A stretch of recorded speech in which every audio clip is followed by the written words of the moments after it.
Rádio Fraternidade, a emissora do bem na internet. O Espiritismo nos solicita uma espécie permanente de caridade, a caridade da sua própria divulgação.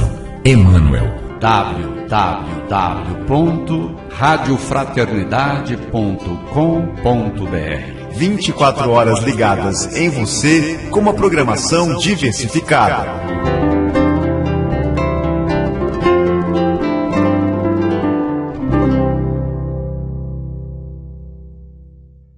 Repórter Fraternidade.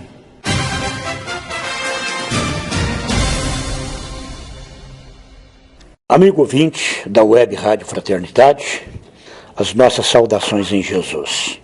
Estamos aqui ao lado do Dr. Haroldo Dutra Dias, que veio de Belo Horizonte participar da festa do nosso 6º aniversário de fundação. Dr. Haroldo, é com muito prazer que o recebemos nesta comemoração.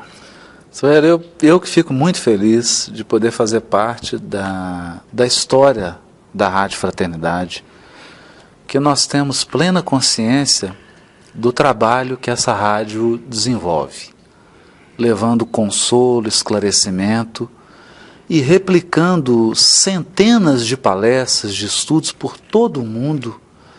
E qual o coração que já não sentiu vontade de ligar a rádio e não se sentiu animado, feliz, com mais fé, com mais vontade de viver, depois de ter ouvido, nem que seja alguns minutos na Rádio Fraternidade. Então, poder participar do aniversário da rádio, para mim é um presente de Jesus e eu gostaria de oferecê-lo a todos os ouvintes. Vamos falar de movimento espírita.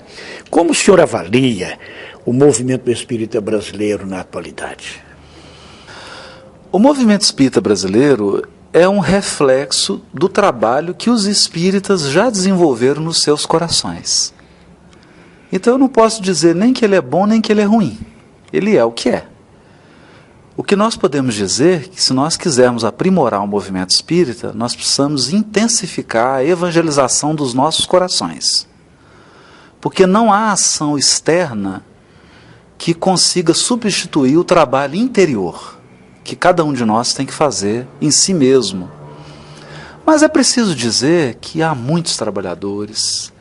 O movimento espírita está numa fase de muita expansão, muitas criaturas chegando e conhecendo a doutrina espírita e buscando as casas, os eventos, os seminários, as tarefas de assistência. O trabalho tem se ampliado muito, muito, graças a Deus, por conta do devotamento de várias pessoas ao redor do mundo que às vezes entregam suas próprias vidas a serviço do movimento espírita. Não é? Como é o caso dos trabalhadores da Rádio Fraternidade, que não tem hora, não tem dia, estão sempre à disposição, gravando, e isso é comovedor. Então eu me sinto muito feliz. É claro que o movimento precisa muito aperfeiçoar, precisa muito aprender, mas eu me sinto muito feliz pelo que o movimento espírita já é. Doutor, o movimento espírita corre algum risco de fracassar em sua missão? Eu acredito que não, porque quem o dirige é o Cristo. E como o Cristo está no leme, os homens podem fracassar, mas o movimento espírita no conjunto, acredito que não. Doutor, Brasil, coração do mundo, pátria do Evangelho. Como entender isso num país onde existe tanta corrupção, onde existe tanta injustiça social? Essa foi a minha grande dúvida, quando eu comecei a reestudar a obra de Chico Xavier, ditada pelo Espírito Humberto de Campos, Brasil, Coração do Mundo, Pátria do Evangelho. Quando eu comecei a reestudar, porque nós fizemos um seminário litero-musical ano passado, em Belo Horizonte, no mês de julho, e que agora se transformou num DVD. Está disponível, inclusive, no Portal C. Quando eu comecei a ler o livro, a primeira impressão que eu tinha é de que, quando se dizia Brasil, Coração do Mundo, Pátria do Evangelho, os espíritos estivessem querendo dizer que nós tínhamos uma missão de evangelizar o mundo. Então eu tinha essa ilusão. E aí eu não conseguia entender por que tanta corrupção, por que tanto problema no Brasil. Mas depois que eu li atentamente o livro, especialmente uma parte do livro em que Ismael tem uma conversa com Jesus, e Jesus pede a ele que se dirija às regiões tenebrosas do mundo espiritual, com a sua bandeira, Deus, Cristo e caridade, e recolher-se naquelas regiões todos os espíritos que falharam nas cruzadas, na noite de São Bartolomeu, nas revoluções, nos movimentos tristonhos ao longo de mais de 1000 anos, que reunisse todos esses espíritos e trouxesse para o Brasil. Eu entendi que o Brasil é o grande hospital de Jesus. É aqui que Jesus recolhe os doentes da alma para poder tratá-los. É aqui que Jesus recebe aqueles espíritos que estão em maior dificuldade com a lei divina, não todos, mas um grande número deles, para, através do clima do Brasil, do clima espiritual do Brasil, através das características geográficas e físicas do país, esses espíritos possam ser sensibilizados. Então aqui, seu Hélio, tem muitos espíritos que falharam na Revolução Francesa e que estão encarnados no Brasil para ter a oportunidade de refazer o seu destino. Mas eles são doentes da alma. Então nós temos que encarar o Brasil como um hospital. Ele é pátria do Evangelho porque ele é o hospital de Jesus. E é muito estranho alguém entrar no hospital e começar a reclamar que o hospital está cheio de doente. Então nós temos políticos corruptos, nós temos muita violência por conta dos doentes que estão aqui. E é aqui que eles vão ser tratados. E eu vou dizer uma coisa para o senhor. Se nós estudarmos, eu vou resumir, selecionar apenas um pedacinho. Se nós estudarmos a história do Espiritismo no Brasil, nós vamos ver quantos doentes já foram curados. E eu me incluo entre eles. Já que o senhor falou em reencarnação, nós temos uma dúvida de ouvinte aqui em relação à reencarnação. De acordo com as informações de Allan Kardec no Livro dos Espíritos, o espírito ele une-se ao corpo no momento da concepção. É como se ele enraizasse no corpo, unindo-se a molécula a molécula. No caso da fertilização in vitro, doutor, o embrião congelado, quando é que o espírito liga ao corpo e se ele fica congelado durante o período em que esse embrião estiver congelado? E no caso desse embrião ser descartado, é praticado o aborto? Bom, esse é um tema que nós precisamos ampliar a nossa percepção. Tudo na natureza tem um espírito de sequência. Então, ninguém planta uma semente e daí meia hora já está colhendo uma laranja. Não é assim que funciona. A gente planta a semente fica um tempo na terra, depois ela desabrocha, a planta vai crescendo, a planta fica robusta, começa a dar folhas, depois que ela dá folhas, começa a surgir as primeiras flores e depois vem o fruto cresce, se torna verde, amadurece e aí colhe. Por que nós estamos dizendo isso? André Luiz é muito claro que o processo reencarnatório ele só se completa aos 7 anos de idade. Então isso significa, senhor, que a reencarnação começa na concepção, mas ela só termina aos 7 anos. É uma árvore, é uma laranjeira. No momento da concepção, o vínculo do espírito com o embrião é de sutilíssimos e pequenos fios, porque a coisa está começando ainda. Quer dizer que não há risco do espírito ficar congelado. Não existe isso. Tá? Ele está ligado àquele embrião por fios muito sutis. Então, se aquele embrião fica congelado ou é descartado, esses fios se rompem. Às vezes com reflexo no espírito, dependendo do seu grau de evolução. Porque se for um espírito mais avançado, esses fios se rompem sem nenhum prejuízo para ele, não é?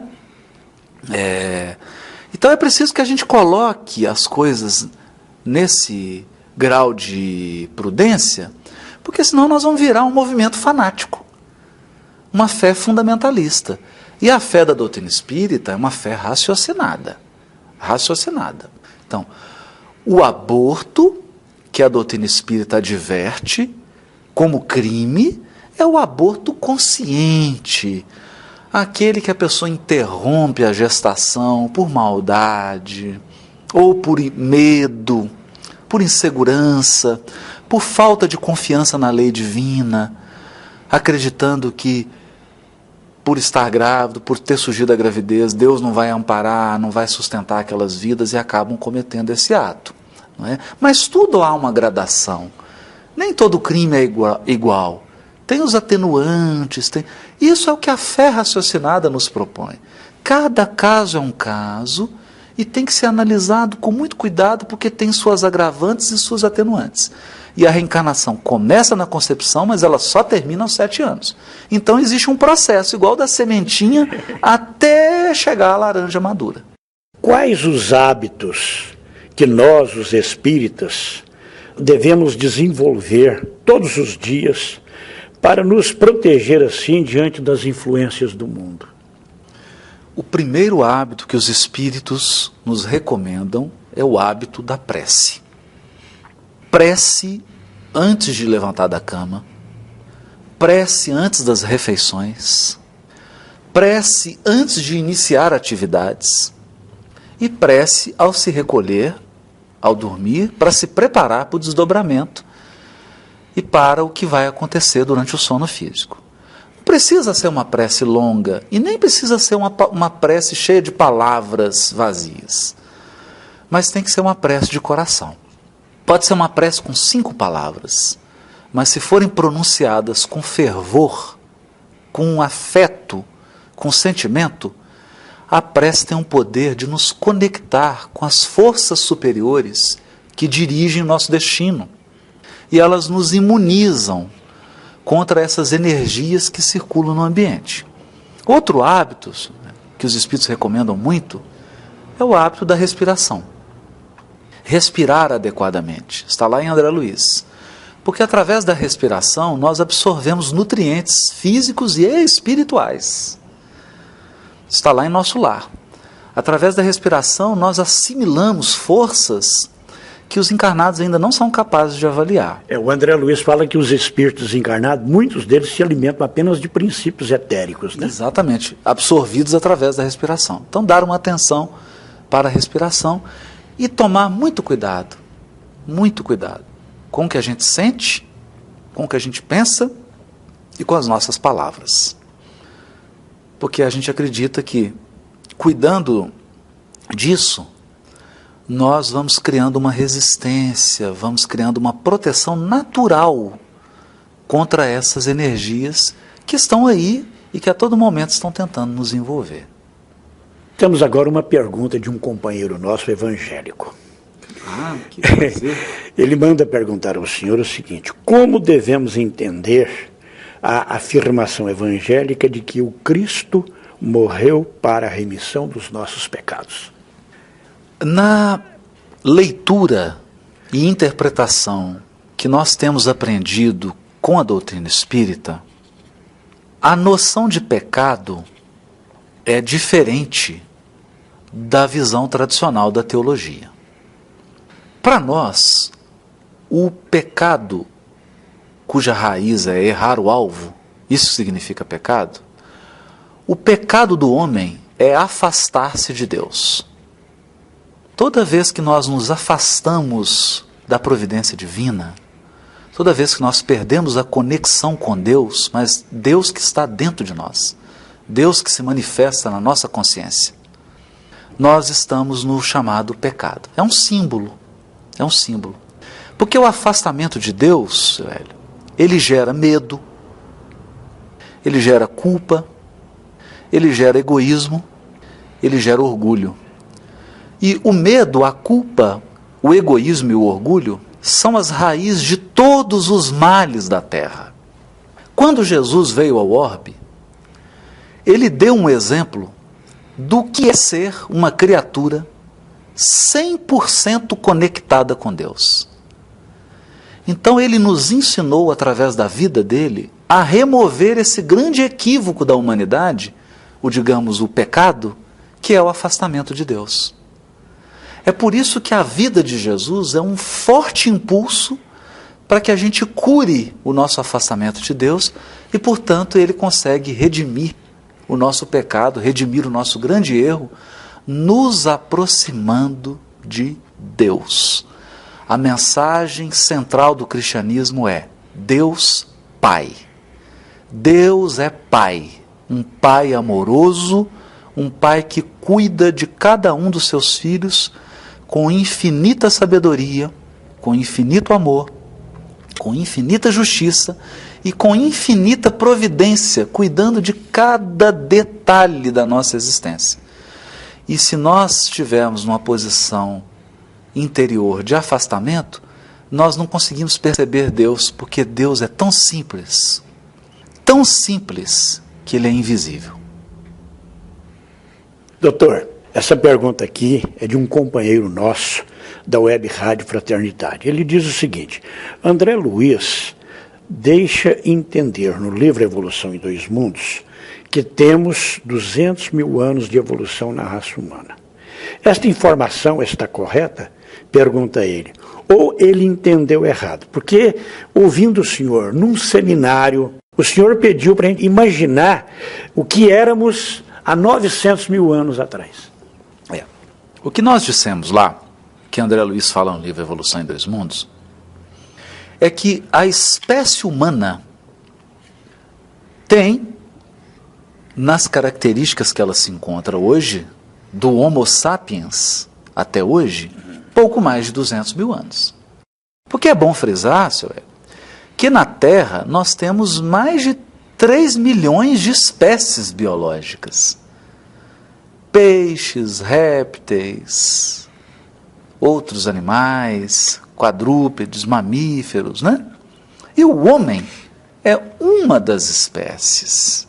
O homem é um dos moradores da Terra. E esse homem andando em cima de 2 pernas, ereto, com 2 braços, herdeiro do Homo sapiens, ele tem pouco mais de 200 mil anos. A espécie biológica que foi pacientemente construída e elaborada pelos técnicos espirituais para que pudesse receber a encarnação de seres inteligentes, são os espíritos. Isso não significa que nós, espíritos imortais, tenhamos apenas 200 mil anos. Eu não sei qual que é a certidão de nascimento espiritual nossa, porque os espíritos dizem para Kardec que o momento da criação dos espíritos é um mistério, até para eles. Está nos desígnios de Deus. Então eu não sei a idade minha, nem a sua, nem de ninguém. Eu sei que é muito mais do que isso. Nós temos milhões de anos, mas eu não sei quanto exatamente. Somos espíritos imortais. A espécie humana na Terra é nas características do Homo sapiens, né? Nas características do Homo sapiens, é que tem pouco mais de 200 mil anos. Bom, esta pergunta, eu já fiz ela ontem para o senhor, eu vou repetir. Jesus comia carne?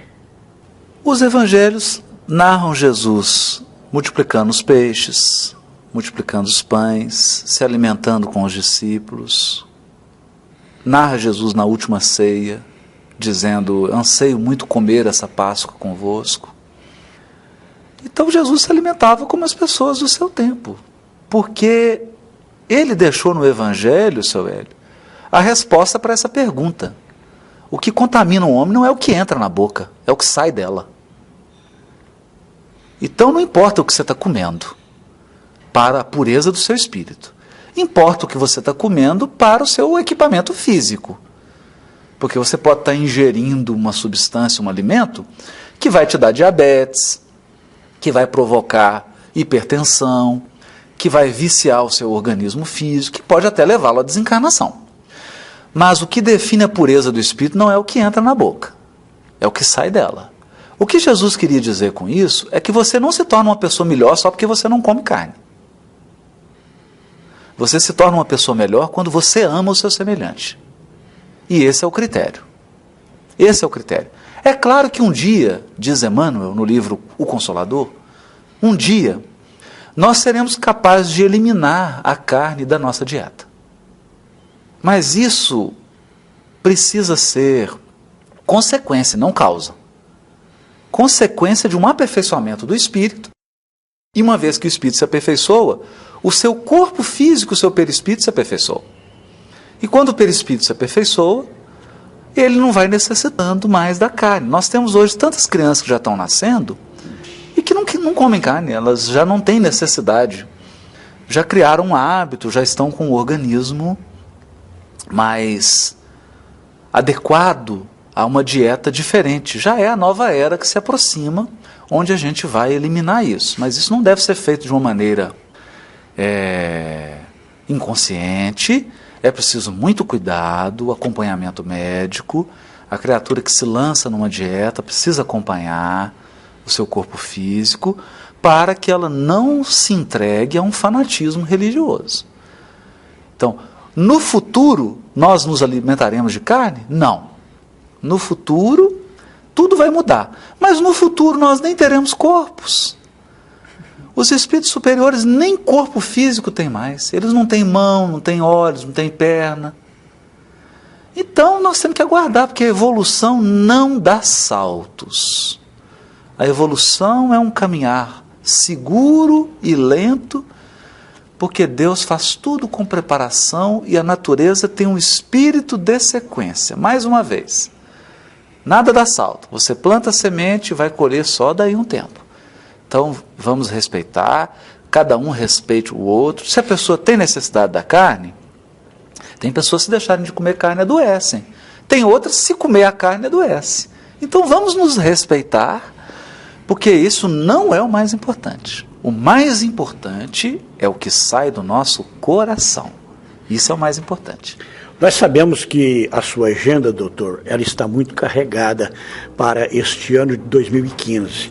Nós sabemos que o senhor tem agendamento feito para a Europa, para os Estados Unidos. Dentro desse contexto, como fica os trabalhos que o senhor vem realizando na tradução do Novo Testamento? Eu digo que tem uma frase muito bonita, senhor, do Chico, e o Chico diz que a disciplina não é uma grade. A disciplina é a chave da porta. Com ela, a gente pode entrar e sair a hora que quiser. Então, eu tenho aprendido a incorporar na minha rotina uma disciplina quase que militar, com horário para tudo. E com isso, não significa que eu estou sempre acertando. Às vezes eu não consigo equilibrar, mas é natural, né? Porque isso é como equilibrar prato. Só vai colocando eles rodando e uma hora um cai, aí só pega de novo, e é assim que a gente vai fazendo, né? Vai andando na corda bamba. Mas com essa disciplina, eu consigo razoavelmente equilibrar minha função de pai, que eu tenho 2 filhos, minha função de marido, minha função de profissional, minha função de cidadão, minha função no espiritismo e especialmente o meu papel de tradutor. Então é disciplina, é ter o horário para fazer, porque eu acredito que não é o número de horas que você faz num dia, é a quantidade de dias que você faz aquela atividade. Porque às vezes você pode dedicar meia hora, mas meia hora todo dia, ao final de um ano, são muitas horas. E às vezes a pessoa sai afobada, quer fazer 8 horas num dia. Não é assim. A vida é de pouquinho em pouquinho, né? Como dizia minha avó, né? De grão em grão, a galinha enche o papo, né? Então a gente vai aos pouquinhos, vai traduzindo, e se Deus quiser, se Deus permitir, em julho desse ano nós terminamos a tradução do Novo Testamento. Muito bem. Eu peço as preces aí dos ouvintes, porque os ataques são muito grandes, né? Última pergunta, doutor. Nós estávamos conversando em off, e o senhor falava de um projeto do Museu Chico Xavier, isso, né? E a gente está muito curioso, está querendo saber o que é isso. Não é nenhuma novidade, aliás, eu preciso até dizer que me inspirei na Casa Chico Xavier, que tem lá em Pedro Leopoldo, que o Geraldo Lemos construiu com muito carinho, com muito cuidado, né? Lá tem todas as obras do Chico, expostas no vidro, cartas. Tem também o Museu do Caibá Schutel, em Matão, muito bem feito, com a museóloga, um museu assim, especial, que guarda tudo dele. Mas a nossa intenção é que na sede do Ser, a gente tenha todas as primeiras edições de todas as obras de Chico Xavier. Então, as primeiras 3, 4, 5 edições de todas as obras. E aí eu faço um pedido aos ouvintes, né? Eu nem precisei manifestar, já acabei de ganhar uma primeira edição da obra Vereda de Luz. Eu peço a todos, quem tiver aí primeiras edições, se puder doar, ou pelo menos emprestar para que a gente possa digitalizar, por favor, manda recado para a gente através do www.portalser.org, porque a nossa ideia é ter esse local onde tem um registro dessas primeiras edições, que a gente possa digitalizar. Nós vamos colocar assim alguns iPads para as pessoas consultarem essas digitalizações, porque a gente precisa cuidar com muito carinho da história do Espiritismo, e as próximas gerações precisam se lembrar do que foi esse homem chamado Francisco Cândido Xavier e da obra desse missionário. Porque quem dera se alguém tivesse tido uma ideia de fazer um museu dos escritos de Moisés, dos escritos dos apóstolos, né? Possivelmente a gente estaria aí com um material maravilhoso. Então eu peço ajuda aí de todos os ouvintes, né? Me ajudem nesse projeto. E prometo que a nossa sede vai ter lá um local para visitação, para que todos possam usufruir. Não é para nós, né? Na verdade é para o movimento espírita. E esses livros que estão sendo pedidos pelo senhor, se alguém tiver e desejar colaborar na construção deste museu, deve encaminhar para qual endereço? Entrar para o www.portalser.org, aí lá vai ter um link, a pessoa vai clicar e vai ter o endereço tudo direitinho. A gente paga os SEDECs, arca com as despesas de correio, a pessoa não se preocupe com isso. E assim, amigos, nós acabamos de falar com o Dr. Haroldo Dutra Dias, nesta sua visita que ele faz a Uberlândia, participando da festa do nosso 6º aniversário de fundação. Repórter Fraternidade.